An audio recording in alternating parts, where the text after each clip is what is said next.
again. Hey, here we go again. Hey, same old shit, but a brand new day. Can't live my life with the same old same. Every day I wake up to the same old thing. Like, here we go again.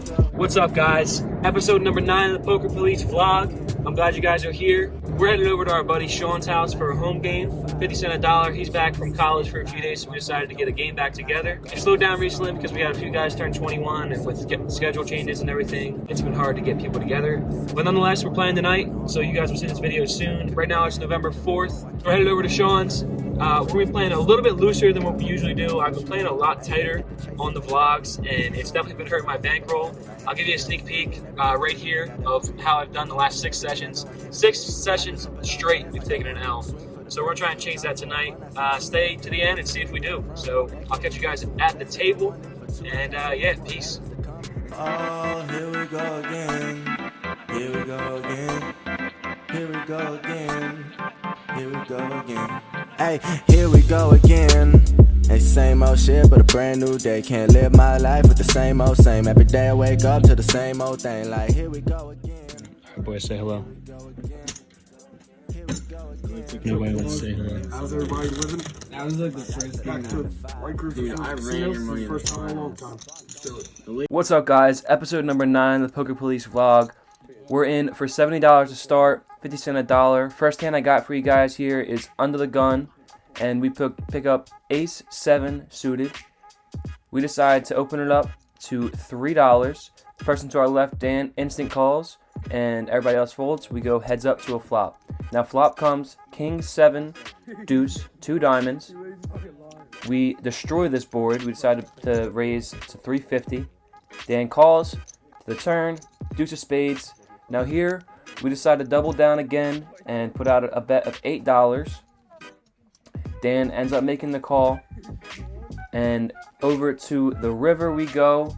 Now the 10 of hearts comes. We decide to slow down a bit. We check, and Dan starts counting chips out, and I don't see any way we can call. He could have a king here, a 10 here, any deuce. So we decide to fold, and then he shows Queen 9 of spades. So he got the better of us in that hand, and let's go to the next one.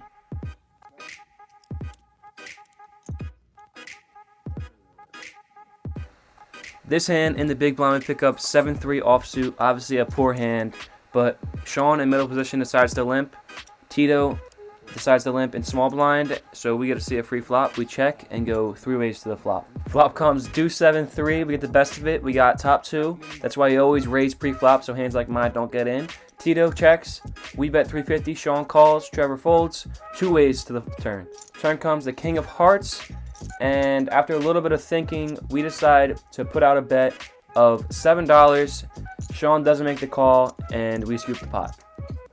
Just a quick reminder, if you guys are enjoying the video, make sure you hit the subscribe button and hit the like button. It helps me out a lot. This hand I got for you is interesting. We pick up jacks on the button. Early position, AJ, he calls $1. It folds all the way to Smokey in late position. He bets $350. We decide to 3-bet to $10. Small blind, Dan calls. Early position, AJ calls. Late position, Smokey also calls. So we go 4 ways to the flop with jacks, and wait till you see this flop. The flop comes Ace 5-5, 2 diamonds. Absolutely horrible for jacks. We don't hold the jack of diamonds. An overcard and a paired board.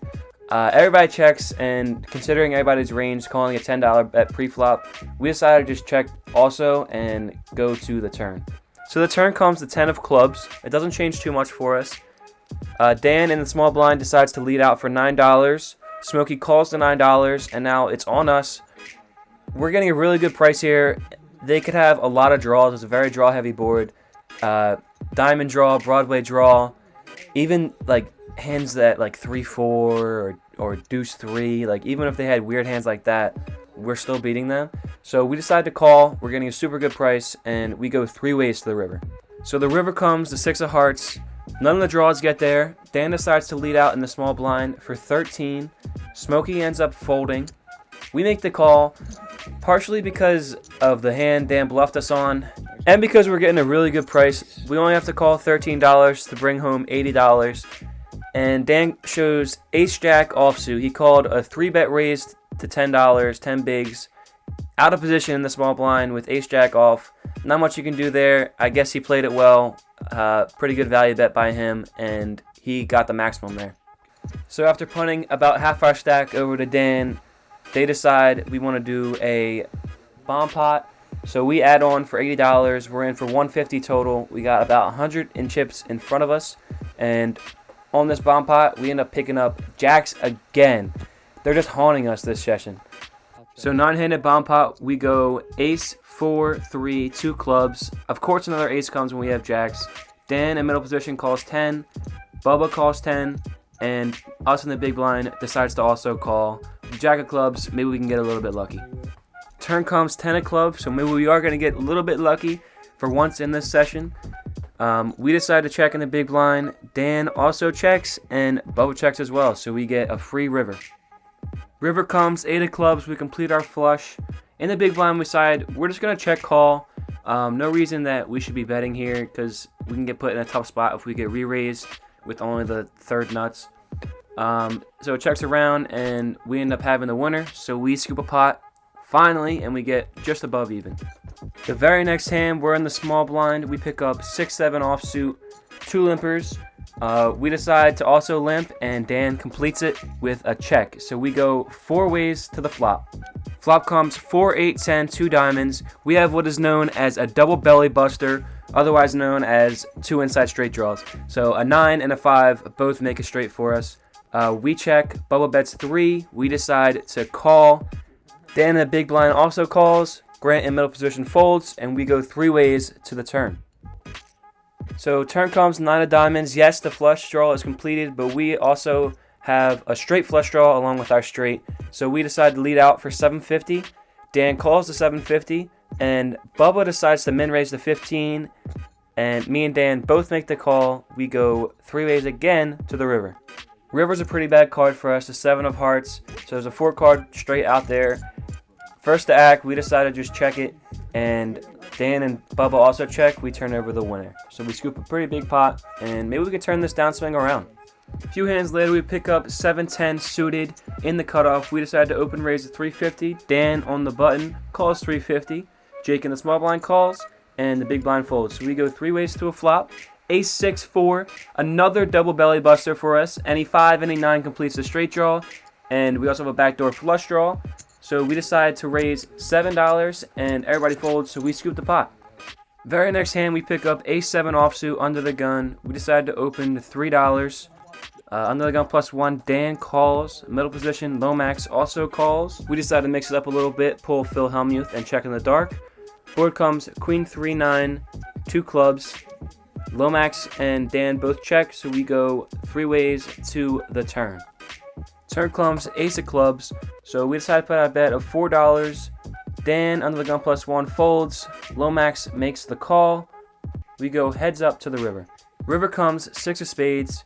We decide to check, and Lomax goes all in for like $30 effective, almost double pot.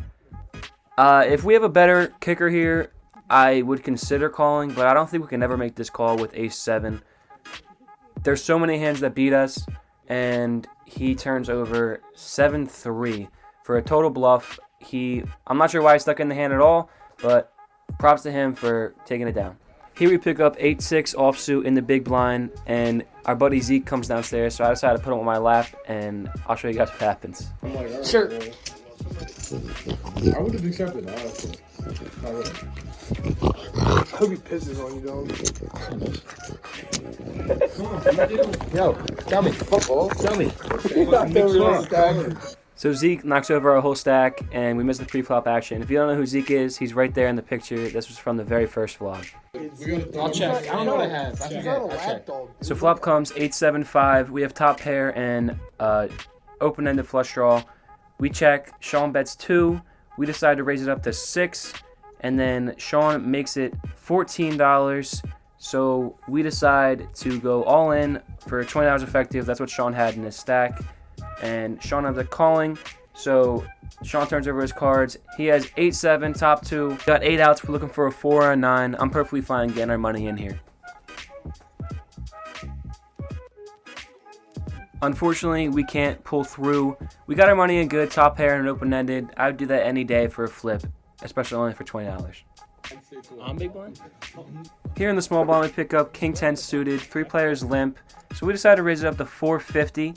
We get absolutely zero respect. Everyone comes along for the ride. We're headed 5 ways to a flop. Flop comes deuce, 4, 10, 2 hearts. Not too bad for us. Top pair, good kicker. We are going to lead out for 1350, try to cut the field down a little bit. And that's what happens. Grant in middle position calls and Lomax calls. So we go 3 ways to the turn. Turn comes 9 of spades. Now, there's 2 flush draws out there. We still have top pair and a good kicker. We should be betting most of the time here to make those flush draws pay along with the straight draws. But nonetheless, we decided to check. In hindsight, we definitely should have bet. But we check, Grant checks, and Lomax also checks, so everybody gets a free river card. River is another 9, the 9 of hearts. So the flush draw gets there, but the board also pairs. We decided to check with intentions of calling any of small bets, probably no more than $20. But we check, Grant checks, and Lomax decides to bet 13. We call because that was our plan. And Grant folds, Lomax turns over, queen 5 of hearts. Really good bet by him. He got max value out of us. We definitely played this hand wrong. We should be betting the turn like 80% of the time so that the flush draws don't get to see the free card for the river. But we made a bad call, bad play on the turn, and that leads to lost pots, and that's what happens. So we lost that pot and cashed out for the night. All right, guys, we just booked the 7th loss in a row. It definitely hurts. This is probably the worst downswing I've ever been on. I don't think I've ever lost more than 3 or 4 sessions in a row.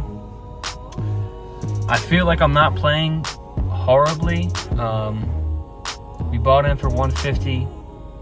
We cashed out for 90, so we lost $60. Not a bad loss, but it's still, we haven't profited in one of those home games since July, which sucks a lot. We're still profitable on the year, which is nice, but it definitely hurts confidence in the game, in my game at least, to book 7 straight losses and not have a winning session since July. So, I guess I'll have to look over the hands whenever I edit this and see what holes I have in my game. It sucks, man. It sucks, but it's a part of poker. Downswings happen, and you just gotta push through it sometimes. Hopefully my luck turns next session. I'll see you guys next time. Peace.